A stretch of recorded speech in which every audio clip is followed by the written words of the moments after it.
live viewer mode enables that. So they just need to go to any web URL, right? Type in the IP address, and they'll be able to see what the faculty staff is teaching in front, right? That's very useful for them. They can take their own screenshots, write their own notes, and that's something I think quite a lot of schools I've encountered with asked for as well, especially in a larger setting. So I find that particularly quite useful, right? Which is on the SciNet Pure, right? Then if I were to move up again, right, with the SciNet Pure Pro, what it then offers in addition is that it allows you to dial in its device, right? So within the SciNet Pure Pro, you can dial in Microsoft Teams, or you can actually dial in Zoom, right? So it simplifies the process for the faculty staff to come in. They just need to tap on plus sign, right? So here you can have, for example, Teams, right? So you can press that. I didn't connect any camera, so I'm not going to do that. So you can press that, and then you will be able to start the Teams session, right? Or if you're Zoom, right, you can pre-configure the Zoom and you log in. With the administrator's help, right, you can have these two accounts pre-set up, right? So if the faculty comes in, just start the session, and they'll be able to start their hybrid classroom, right? So that's the difference, right? Just now I talked about starting your Teams or Zoom session from the faculty's own account. Here I'm talking about the device itself having its own Zoom or Teams account, so that you don't have to bring in your device, right? So as a faculty, you come in and you can just start the session. You can run a hybrid remote class, right? Clear? Okay, yeah. So that's one addition the SciNet Pure Pro can offer. Anything you want to add, Gary? I'm not sure if I missed out anything. Yeah, okay. Yeah, so that's the SciNet Pure, right, series, right? Any other questions? Okay. So I'll move up to the SciNet Core Pro, then I'll pass it on to Gary. We'll talk about also other interesting features that we can do, right?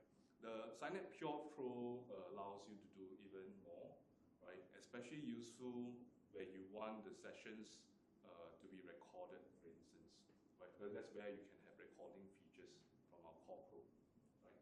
So from the Core Pro onwards, right, you will be able to include recording. So for example, over here, right, the three dot, you'll be able to start recording over here, right?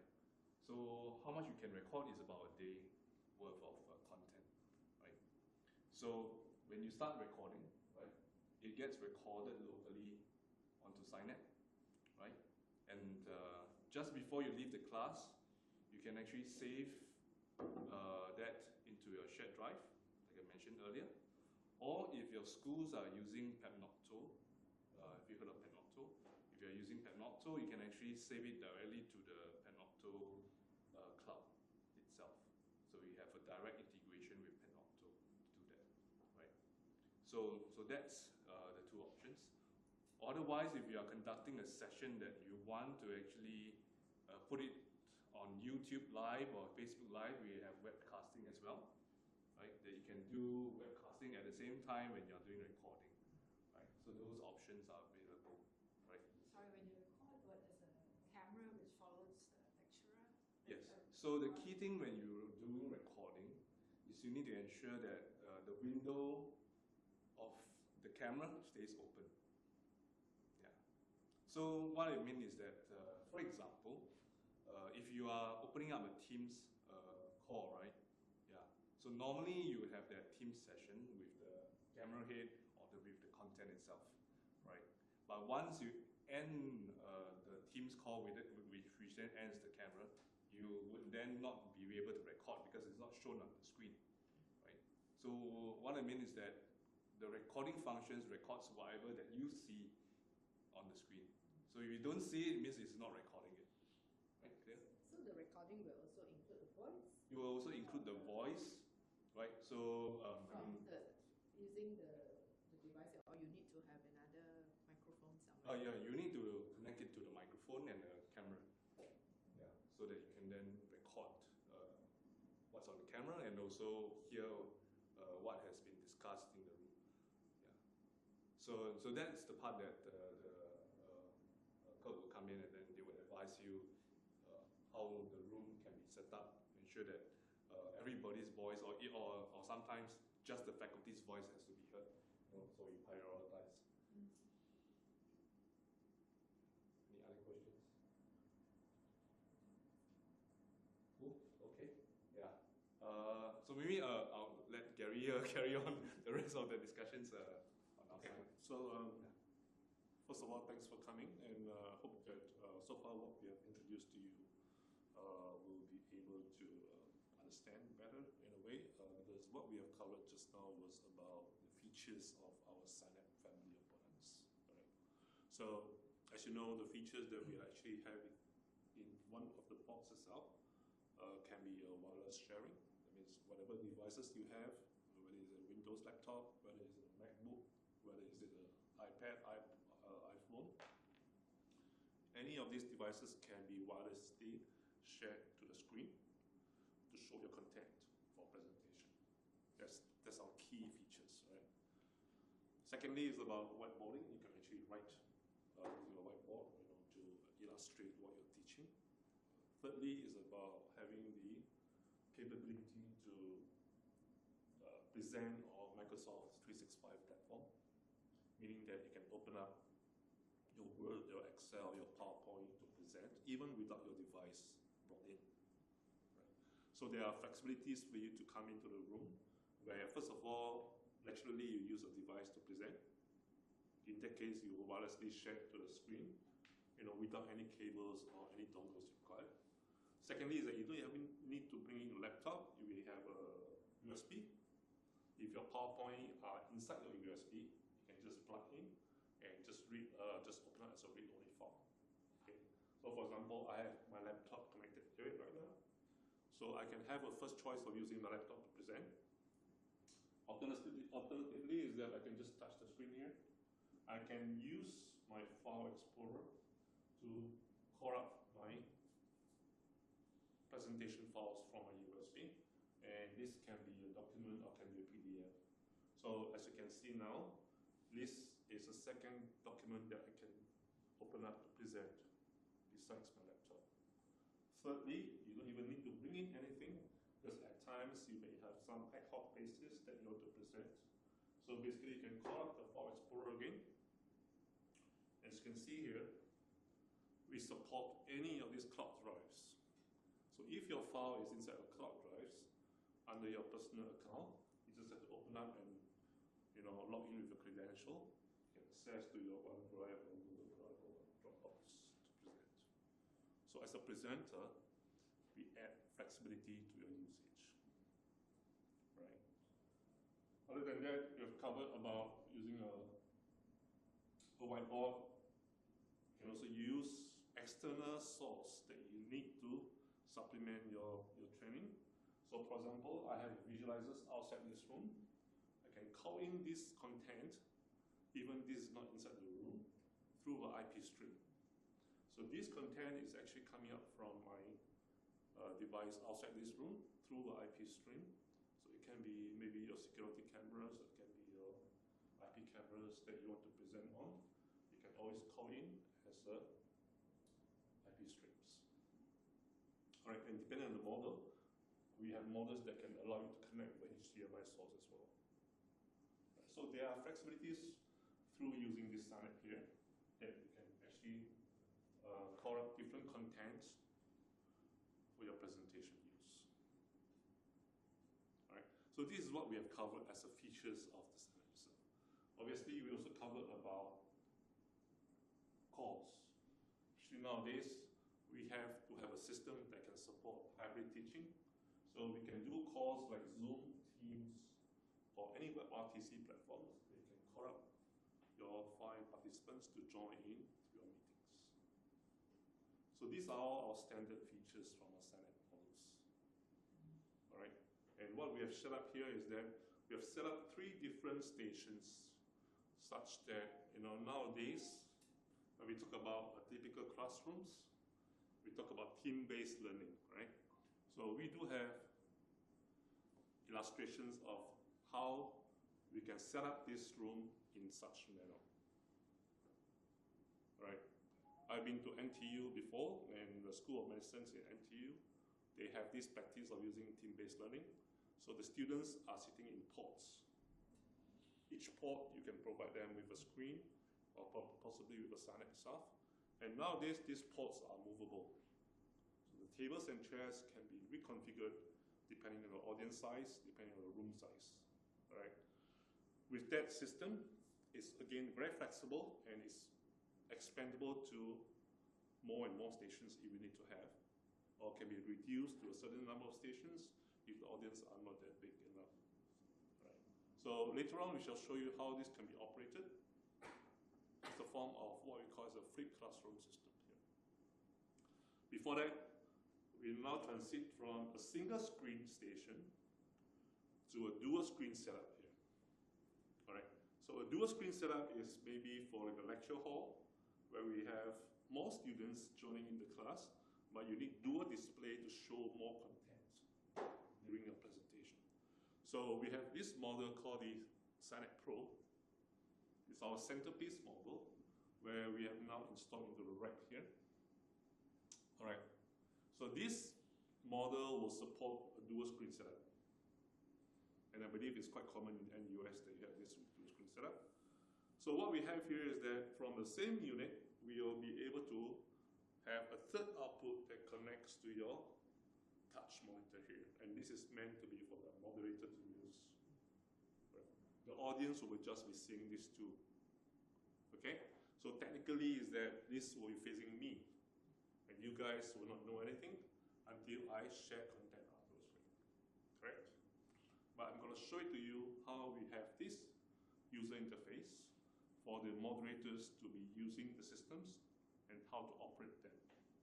Okay? So first of all, let me just push down everything. As you can see, these are the two audience screens. Our UI is such that the audience screen will be just showing nothing if you don't have content shared out to the screen. What we can do is that these red images are just your background image. It can be customized to your NUS background if you want to, right? So whatever we see now is just a background, which means no content at all, right? Over here, just to deviate a bit, this will have 3 windows of content, right? And what we mentioned earlier on is that we can have up to 4 windows of different content. Over there, you have 1 windows of content, right? At the back of us is basically a separate model which acts as a confidence monitor for the presenter here. Right? It can also be used in the overflow room, where if this room is fully occupied, we can put that model into another separate meeting room that the guys over there can watch whatever we are presenting here.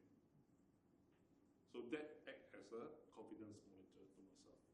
So whatever I share on screen, I can see the same content over there. Right? So technically is that these 2 stations are set up for student group to use on their own self. So when I'm not presenting, they can be operating on their own. Right?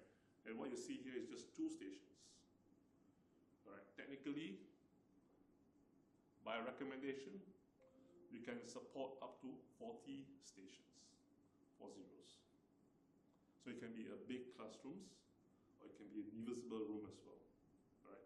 Divisible room means that the wall can be open or closed, depending on room size, depending on the student size. Okay? So here's what I'm going to do is I'm going to go back to my main UI page. What you see here is, let me go through quickly. These 2 are the main audience screen. All right, it's showing nothing now. Okay? And this area here is what we call as a prepared view area. So what you can do is you can just touch the screen. We have the plus sign here. We have a file explorer here. Okay, you can just always call up the files by just touching the screen. So these are all my prepared content. It can be a PDF, it can be a Word, it can be a PowerPoint, it can be Excel. It can be any Microsoft document, or it can be an image file, it can be a video file, it can be also from my iPad, from my laptop as well. Okay? from my phone. All right. So let's say I'm going to present using my phone. Okay, I'm going to share to the screen wirelessly, as you can see. And now I'm going to push up to the screen like that. So from my phone, I can now present my lessons. Everything is done wirelessly, which means you will not see cables in this room at all. So this is one content. Okay, I have maybe on my iPad. I'm going to push up here by just click, drag, and drop start. See, it's very intuitive and easy to use, and that content goes up here. Now, if I were to run a video over the iPad here, okay, I'm going to play back the video, and the audio will also come up from the system. So I have a static content, I have a video content running side by side on a dual screen.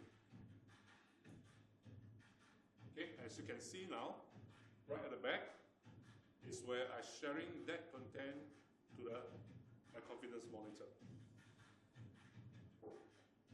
Right? I can at any time alternate between the screens by just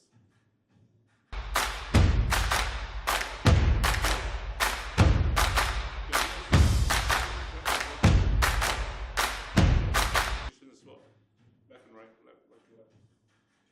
Okay, I can also, from the touch of a button, do a mirror mode, such that I'm mirroring the content from the left to the right by just a touch of the button. I can always stop the mirroring mode, and it goes back default. This will drop, and you can push up the next content up again. So I can push up the next content up in that sense. Okay. At any time, I can always start recording. Right, so I press the button here, and you can see here, the recording actually starts. All right, it has got enough capacity to allow you to record for the whole day. Right, even though it's at 4K resolution or Full HD resolution. So I let it run. The recording will always run. That means that whenever I stop recording, I will be able to have two recorded files from the first screen and the second screen as two separate MP4 files. All right. Now, if I have an IP camera connected to the same system, I can also record that IP camera as a third file. So if you have editing software, after the lessons, we can use the software to stitch all the three raw files together as one. So it can contain your talking head and your presented content all in one file. Right, and it's for the students to watch later on. Okay? So back to this control monitor here. As you can see, I can just alternate them between by click, drag, and drop style. Okay? Close this. I can always alternate them. Now, what you see here is just one content each. Okay? I can now push up second one, and all right, likewise push up second one. So you can see as I push up the content, it's the plus sign here. It means that I'm adding on two side-by-side contents per screen. Likewise, I can now touch and alternate them that way. See? So it gives the presenter a lot of flexibilities in how you operate the screen content. All right, because we assume that most of the time you have plenty to show, and yet you're not restricted to always only show one at a time. Okay? Whenever you want to drop anyone, you can just click, drag, and drop down and become one. Okay? Now let's talk about writing. All right. We can always start a new whiteboard content, even the audience are not aware of it. I can just pre-edit my content over the whiteboard here. Okay? And I can just exit and save them. So it's being saved into my prepare field. All right. So at any time, I can just push up to replace. See, there's another loophole here. I can replace. when the audience are looking at it now, I can also annotate live in front of them as we teach. Okay, so you have two choices of pre-edit or post-edit your whiteboard content. Okay, so what we have shown you here is that of how we can manage the content according to the queue. So we can also change our queue numbering, if you want to call it, or anyhow you want, by click, drag and drop. So technically, as you teach, right, you're preparing the content to be queued one after another, right? It should follow the flow, right? But anytime you want to change the flow, you can always change like that, without the audience noticing it. Right. So we actually have developed this UI for the presenters to alternate their content anyhow they want onto the screen. Any question? Sorry, what you just covered is it Signet Pro? Yes, correct. Or The Pro? biggest model, It's the Pro. Signet The Pro. most expensive one now. Yeah. Oh, okay, understand. Yeah. Can I ask how is the content being sent to the control panel? Like how, yeah. So depending on the content, right? As I said earlier, I can have my laptop, my iPad, my phone, wirelessly connect to this station here. So how is it wirelessly connected? Okay, we talk about one by one, right? Okay, let's talk about Apple's content, Apple's devices. Apple, they call it the AirPlay. If you have Apple TV at home, yeah, you just have to drop down, pull down the control center, and you see a double rectangle here. You see a double rectangle here is where you click to join any of the device names. Okay, as I click to join, you will see a 4-digit PIN for me to enter. This is for security reason. Only the people in the room can join. Anybody outside the room, they cannot see the PIN, they cannot connect. So nobody is able to intervene into our session. Right. So the AirPlay is applicable to Apple devices like iPhone, iPad, and MacBook. So will it remember, so it's only log in once or? You don't even log in. You don't even log in. Just pull down and you see a double rectangle there. That's your AirPlay logo. So what I mean is that if I've used the screen once and connected, but then I have second educator come in and try to actually add. So and then the second person will have to also. Okay, so here's the thing that we always practice, as a presentation habit, right? We call it. So let's say I finished my lesson. What I can do is I can touch the 3 dot here. Okay, and I can end the presentation here. And I start anew. I have to stop recording first because my recording is on. So I press again, end presentation, and start a new presentation, which means all my open content